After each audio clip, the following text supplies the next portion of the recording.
Well, there we go. I'm Stanford Chidge, and this, of course, is the Chelsea Football Fancast, which is turning in. I mean, I think we're becoming, a bit Radio 4, mate. Forget Radio Mental. This is very slick. That was. I mean, all these lovely people like Jason Burr. I'm just like, I'm loving it.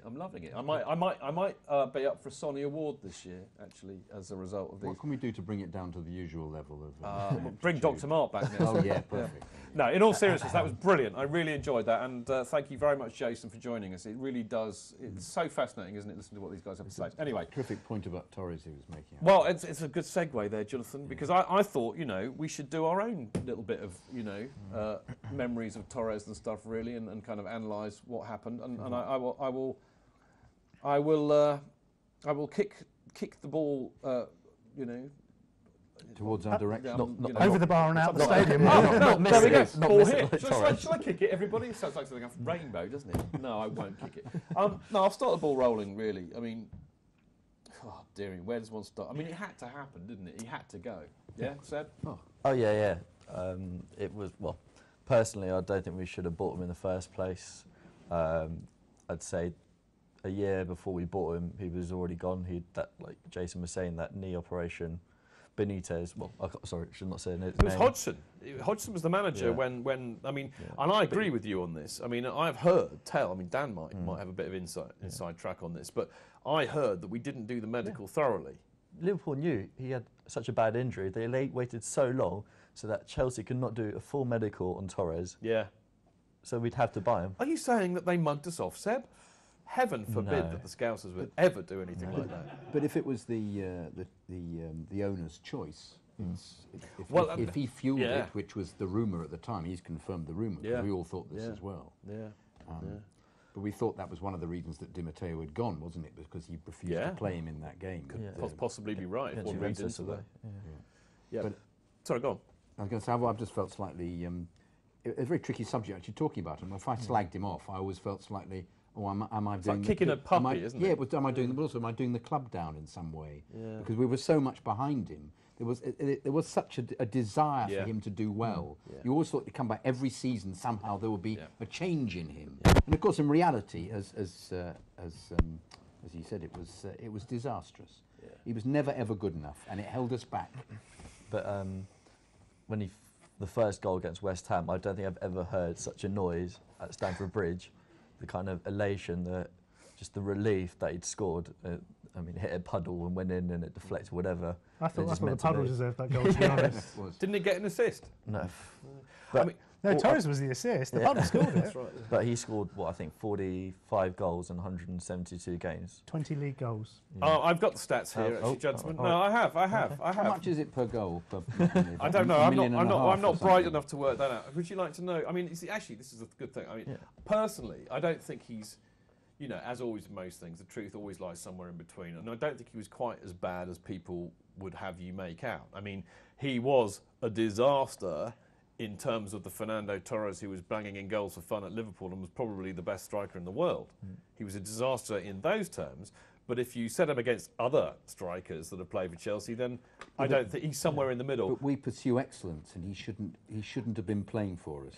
For me, the worst thing, as I said to Jason, for me the worst thing is to, watch a player mentally disintegrate publicly for 3 years.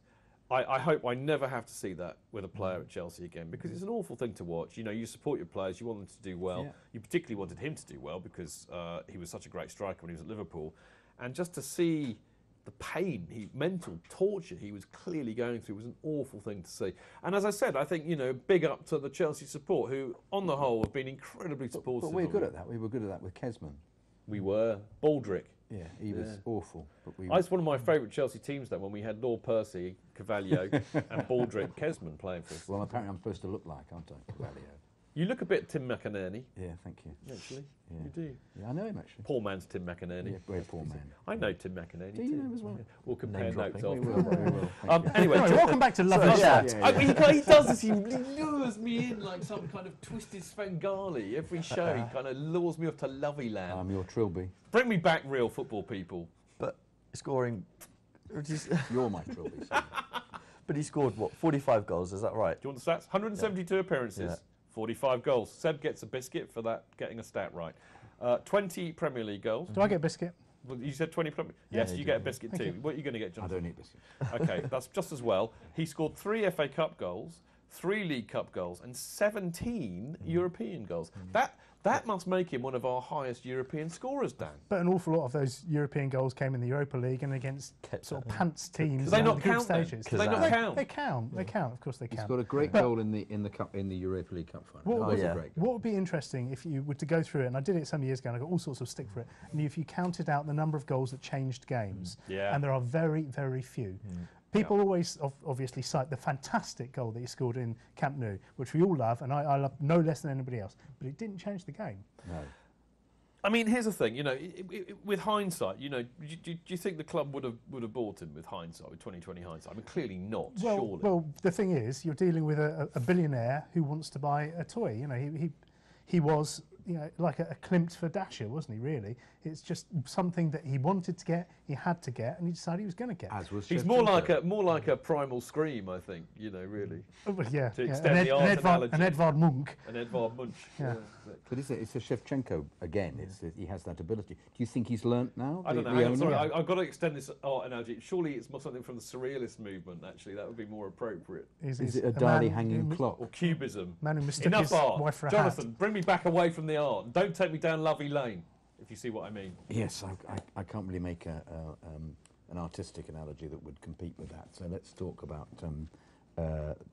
as I said, would the owner now be making the same error in demanding that we purchase an even bigger Well, we didn't player? buy Falcao. Well, did indeed we didn't, and I think that's why it changed. But also the thing to remember is that Mourinho was very good at shipping people out after a season who weren't in his first. Yeah, as he has done. And he's done it again. Yeah. So I actually never thought that Torres would last. I was actually bemused when he said, we're not doing any more signings. When was this? In June, I think he said it, June the 18th. I thought, oh my God, does that mean we've got Torres again? Does that mean the owner has sway over Mourinho again? And surely. Then he signed Drogba 2 days later. That's right, he did, yeah.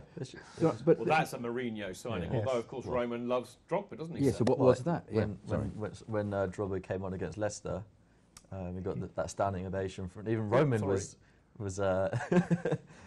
standing up and Rice Meyer as well. So it's good leadership. That's the thing. Yeah, leadership totally. Especially with. I think you can say. Sorry, I think you can say that he's learned. If that's the case, if he's said to Mourinho, right? Mourinho shipped him out, and Mourinho. Who was the fullback that Mourinho got rid of? The left back. Yeah, Del Horner. Yeah, another perfect example of he didn't shape up for Mourinho, so he went. Kesman didn't shape up, he went. And I think this is the same. So, and this is Mourinho's side, and we would hope, therefore, that the fact that Falcao isn't there, and there isn't suddenly a purchase of a striker who has dubious problems, because Falcao's got allegedly got a knee problem as well. Well, he did his cruciate in February. Dan, I mean, it sounds like Torres is a cautionary tale, isn't he? I mean, do you think Roman's learned his lesson? I mean, I know we've been talking a little bit about that. Do you think Roman will do this again? I think if you look at the way Chelsea have behaved during this transfer window, they seemed a lot more sort of composed, a lot more corporate now. There's a proper strategy in place, buying in these people, shipping them out, making money out of people. And I think the club seems to do things for business and for successful reasons far more now than they did back then.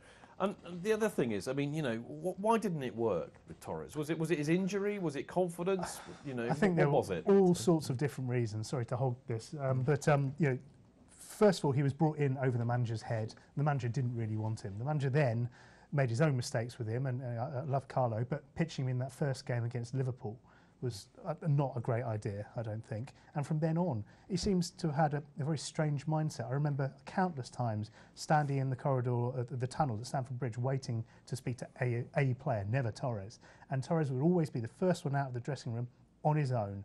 He didn't appear to speak to anybody in the team at that stage, and he didn't really develop much until he spoke to Luis a bit. He had people who spoke Spanish around him, and that was about it. But he never seemed to make those relationships that a player needs to do in a winning team. Absolutely. He wasn't very happy, was he? He clearly wasn't, and this all the way through. One of the main things I really remember is when we went to the Club World Cup in Japan, and he came out, and there were people who'd flown halfway around the world, myself included, to get a word with him, among others. And he spoke dutifully to the Japanese press, where he has a massive profile. He spoke to the Spanish press, where he's speaking to his home people, and he completely blanked the British press. And as far as he was concerned, the British press were to blame because we'd written things about how he wasn't playing well.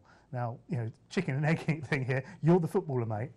And there were just so many things that chipped away at the confidence. And as Jason said, you've got to feel sorry for a guy in that position. Yes, he was on 175 grand a week, so not that sorry, yeah. Yeah, but it just didn't work. Yeah, it's interesting stuff. I mean, it is quite an amazing story when you look back on it, isn't it, Seb? However, I mean, I had a bit of a kind of a brainstorm with myself, which is not really a brainstorm, I accept, but it had to. It's a bit like having a selfie, but with your head. But I kind of wrote. I kind of noted down, Torres's key moments, and it is fascinating actually. There's obviously somebody who's worked in film and stuff and written scripts. It lends itself to a comedy tragedy. It's a tracom as opposed to a rom-com. But anyway, maybe if Benitez had been here all the time, it would have been a rom-com because clearly, Tubby and him got on quite well, didn't they? Reminded me more of Titanic, if anything, to be honest. With Torres playing the Kate Winslet role, obviously, and Rafa Benitez as Leo. The iceberg. I love the fact that he failed miserably to get anything out of him at all. Couldn't get a tune out of him. Couldn't get out of it. I loved it because he was supposed to be. You thought, good. He's been appointed. There are too many millions and not enough goals. Would you like to hear my this is Torres's career in a kind of a 2-minute film. All right, nervous home debut against Liverpool. I think that was I totally agree with you, Dan. Massively significant thing, wasn't it? He basically pooped himself, didn't he? That day he got pushed to the ground by I think Skirts or Agger that day, and that was it. He really just he melted visibly. Yeah. The debut goal against West Ham, like you said, one of the biggest cheers I've heard at Stamford Bridge. There were here's a barometer of great things that happen at Chelsea, whether they be great or not. Is that if a T-shirt comes out within a few days, I remember, for example, we're talking about Hasselbank's hat-trick against Spurs. We had beaten Spurs 4-0, 4-0, 4-0 in the space of about 2 weeks, if you remember. And there was T-shirts being printed, I was there for the 4x4, or something like that, because we'd beaten somebody else 4-0 as well, I think. Torres had a T-shirt, I was there when Torres scored with the date, Yeah. I mean, Bobby Delsini, who's a great supporter of the show, he was there. He comes from Australia, and yet he witnessed Torres' goal. The goal and the red card against Swansea, he was... Oh, no, sorry, before that, the horrendous miss against Man U. Yeah. That was... Yeah, the size from the benches, they're visibly seeing it. Yeah. The goal and the red card against Swansea, I mean, that was another turning point for me because he was playing well. It looked as if he was playing better, didn't he? That's new season, gets sent off, and then he's out for 3 games just when the form was kicking in. Yeah. A hat-trick against QPR, that was his 3 goals in the FA Cup. They came in one match. Yeah. It was a hat-trick against QPR, which you've got to love somebody for, But then again, it was QPR. And they were in the first division. Then there's the winning corner in the Champions League final for Drogba's goal, the goal against Barcelona, which, I mean, if you look at it cynically, whatever we spent on Torres, he paid back with that goal, arguably, against Barcelona. Well, I disagree. Because of Ramirez's goal. Sentimentally. Sentimentally, we all loved it. Sentimentally, the corner as well. Well, you know what? Okay, if you give him half a point for that, you have to give him half a point for winning the corner that led to Drogba's goal. Yeah, you do. No. Because we hadn't had any corners, had we? And that was the first attack that we had in the... Pretty much our first attack that half. Yeah, it was, that's right. Not that I don't remember anything clearly about that but funny enough, I remembered that. I thought, at least we've got a corner. It's just down below me. It's a corner. I bet you were the only one of 60,000. It's a corner. Ooh, it's a corner. Ooh, it's a corner. And then there's, he scored the opening goal in the Europa final, another trophy that we picked up. And then there was the passing to Willian at Anfield. Now, if he had scored that goal... The 2-0 last year, instead of passing it to Willian, a lot might have been forgiven. But why did he not score it? He's obviously still got a mental block about Liverpool. Well, very true. And here's my last memory of him. But go on, Dan. I'm just going to say, even worse than scoring that goal for him would have been not scoring it. So I think that's the issue, isn't it? Yeah, that's what's going on up here. Yeah. Well, my last memory is in a similar vein, and that was him, not watching Atletico Madrid take the penalty. Yeah, at the bridge, because he's an Atletico. I mean, I'm sorry, but that is unforgivable. I don't care if they're your boyhood club. You're playing for Chelsea and you're playing for us, and you should have been putting juju on Costa to miss that penalty.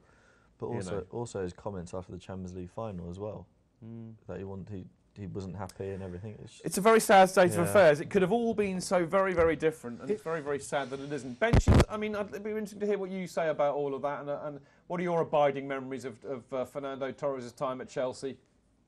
I think you guys have summed it up. I mean, when we signed him, I was so excited. We thought we'd got potentially a top-class striker. A lot of false dawns with him. We thought he was going to hit form, but I think, yeah, massive disappointment. No other words to describe it. Just massive disappointment. But you guys have said, very eloquently, what most Chelsea fans think. We gave him a lot of love, a lot of patience, and it just didn't work out.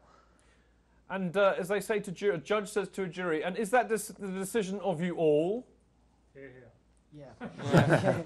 And what is your verdict? Get the black. Oh no! I'm glad I'm never up in a court before you lot. Blimey.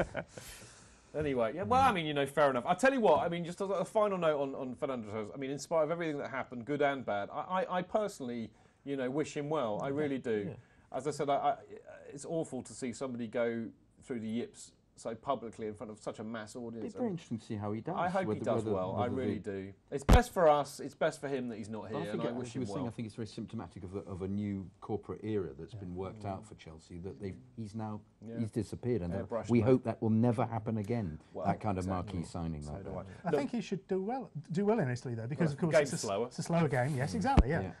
So I'm sure he'll score goals. I hope so. No, I wish him well, and I mean, in all honesty, thanks for the great memories, because there were some great memories, and I thank him for that. Now, look, very quickly, because we've only got about 2 or 3 minutes, but I just want to have a quick chat about the Champions League. And this is where it really counts, Seb.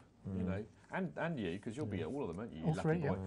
Dan has a separate. He's going into a separate enterprise for Dan's kind of like Lonely Planet guide to away matches in Europe. You should do, man. Because the number of people who tweet you saying, Dan, where's everybody going for a beer? Dan, where's the best place to stay? I mean, you should do it. You should have, Dan Levine's Lonely Planet guide to Europe. I'll scout out Irish bars in Maribor. Well, I was going to say, here's the thing. Because I don't care who we're playing, because basically it's irrelevant until you get to the knockout stages. What the group stages of the Champions League is all about are getting the tickets at home for loyalty points, and also, is it a good trip? That's what matters. Now, Schalke again, good trip, Seb. I'm not going, but it should be good. But it is a good trip. Yeah, You've been there before? Well, we can drive. Yeah, I've been to Schalke. It's near Gelsenkirchen. It's in Gelsenkirchen. Which is basically the Croydon of Germany, isn't it? It's not that exciting. Apart from not quite as exotic. But nevertheless, it's a good trip, right? There's lots of good places around there. Yeah. Everybody I know has been out to Schalke's. Hang on, but it's Germany. Go to Dusseldorf, go to Cologne, it's brilliant. Stay out of Gelsenkirchen. All right, okay. Sporting Lisbon, excellent trip. Excellent. Sun, sea, Portuguesers. One of my favourite cities in the world. Brilliant. You've been there before, yeah? Been there several times. For a game? You've been there for a game before? Yeah, I think lots of people going by far, a bit on the beach and stuff, and then travel Not up by Rui Ferraro. Is he back on the bench now? Yeah. He's looking resplendent with his long bouffant hair. So definitely Sporting Lisbon, cracking trip. He gesticulates well. He does. That's what his job is. He's a gesticulator. Yeah. Now, last trip is Maribor. Now, new trip. Slovenia, isn't it? Is it Slovenia? I've never been to Slovenia. It's a new one for me, so fantastic. Where is it in Slovenia? It's the second city in Slovenia. It's quite central. It's not on the coast like Ljubljana is. Is it Bratislava? Slovakia. Slovakia. Blimey. So where's Slovakia? I've got it all wrong. The former Yugoslavia. Right. Okay. So is it near Serbia, Croatia? Ljubljana is the capital. Ljubljana. So even I got the pronunciation. I thought you did language. Yeah, and you're a linguist. Ljubljana. Lovely stuff. So that's a new trip. So you must be going to that one. No, but I've started work. Responsibilities of adulthood, mate. What I know. But apparently it's a student town as well, so all the young people will enjoy it. All the young people. None of us here. Then. Yeah. Well, old men might. Yeah. I know a lot. I know a